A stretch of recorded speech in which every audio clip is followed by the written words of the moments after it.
ಎಷ್ಟು ಟೈಮ್ ನಾವು ಚಿಲ್ಡ್ರನ್ ಜೊತೆ ಸ್ಪೆಂಡ್ ಮಾಡ್ತೀವಿ ಅನ್ನೋದು ತುಂಬ ಇಂಪಾರ್ಟೆಂಟ್. ಏನು ಮಾತಾಡಬೇಡ, ಜಸ್ಟ್ ಅವ್ರ ಹತ್ರ ಕುತ್ಕೊಳ್ಳಿ. ಕುತ್ಕೊಂಡಿದ್ರೇನೆ ಸ್ವಲ್ಪ ಟೈಮ್ ಆದಮೇಲೆ ಅವ್ರು ಎಕ್ಸ್ಪ್ರೆಸ್ ಮಾಡೋಕ್ಕೆ ಶುರು ಮಾಡ್ತಾರೆ. ಹೋಗಿದ ತಕ್ಷಣ ಏನಾಯಿತು ಇವತ್ತು ಸ್ಕೂಲಲ್ಲಿ ಏನೇನು ಮಾಡಿದೆ ಅಂದ ತಕ್ಷಣ ಅವ್ರು ಹೇಳಲ್ಲ. ಯಾಕಂದರೆ ಅಲ್ಲಿ ಪ್ರೀತಿನೂ ಇರುತ್ತಲ್ವ, ಅವರು ಏನೂ ಆಗಿಲ್ಲ ಎಲ್ಲ ನಾರ್ಮಲ್ ಅಂತ ಹೇಳ್ತಾರೆ. ಬಟ್ ನೀವು ಅಲ್ಲಿ ಹೋಗಿ ಜಸ್ಟ್ ಕುತ್ಕೊಂಡು ನಿಧಾನಕ್ಕೆ ಆ ಆಹಾರ ಸಿಂಕ್ ಆಗುತ್ತೆ, ನಿಮ್ಮ ಎನರ್ಜಿ ಅವ್ರ ಎನರ್ಜಿ. ಯಾಕಂದರೆ ಅವ್ರು ಸ್ಕೂಲ್ಗೆ ಹೋಗಿ ಬಂದಿದ್ದಾರೆ, ನೀವು ಬಿಸ್ನೆಸ್ ಆಫೀಸಿಂದ ಬಂದಿದ್ದು, ಎನರ್ಜೀಸ್ ಡಿಫ್ರೆನ್ಸ್ ಇರುತ್ತೆ, ಮ್ಯಾಚ್ ಆಗಲ್ಲ. ಸ್ವಲ್ಪ ಟೈಮ್ ಆದಮೇಲೆ ಒಂದೇ ಫ್ರೀಕ್ವೆನ್ಸಿಗೆ ಬರುತ್ತೆ ಫ್ಯಾಮ್ಲಿ ಅನ್ನೋದು. ಅದಕ್ಕೆ ಹೇಳ್ತೀವಿ ಫ್ಯಾಮ್ಲಿಯೆಲ್ಲ ಒಟ್ಟಿಗೆ ಕೂತ್ಕೊಂಡು ಊಟ ಮಾಡಬೇಕು. ಯಾಕೆಂದರೆ ಆ ಟೈಮಲ್ಲಿ ಆ ಬಾಂಡಿಂಗ್ ಕ್ರಿಯೇಟ್ ಆಗುತ್ತೆ, ಫ್ರೀಕ್ವೆನ್ಸಿ ಮ್ಯಾಚ್ ಆಗುತ್ತೆ. ಅವ್ರಿಗೆ ಒಂದು ಅವಕಾಶ ಕೊಡಬೇಕು.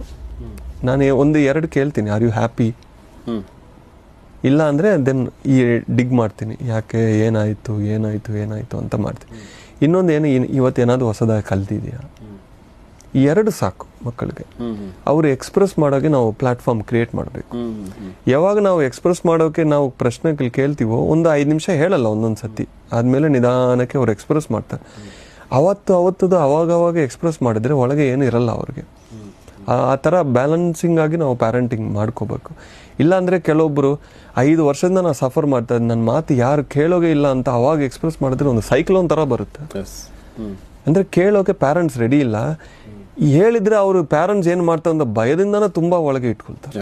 ಆ ಸ್ಟ್ರಿಕ್ಟ್ನೆಸ್ ಪ್ಯಾರೆಂಟಿಂಗಿಂದಾನೇ ಇದು ಭಯ, ಹೊಡ್ತಾರೋ ಏನಾದ್ರು ಆಗುತ್ತೆ ಅಂತ ಭಯ ಇರುತ್ತೆ. ಸೊ ನಿಮ್ಮ ಚೈಲ್ಡ್ ನಿಮ್ಮ ಫ್ರೆಂಡ್ ಆಗಿರ್ಬೇಕು ಫಸ್ಟ್.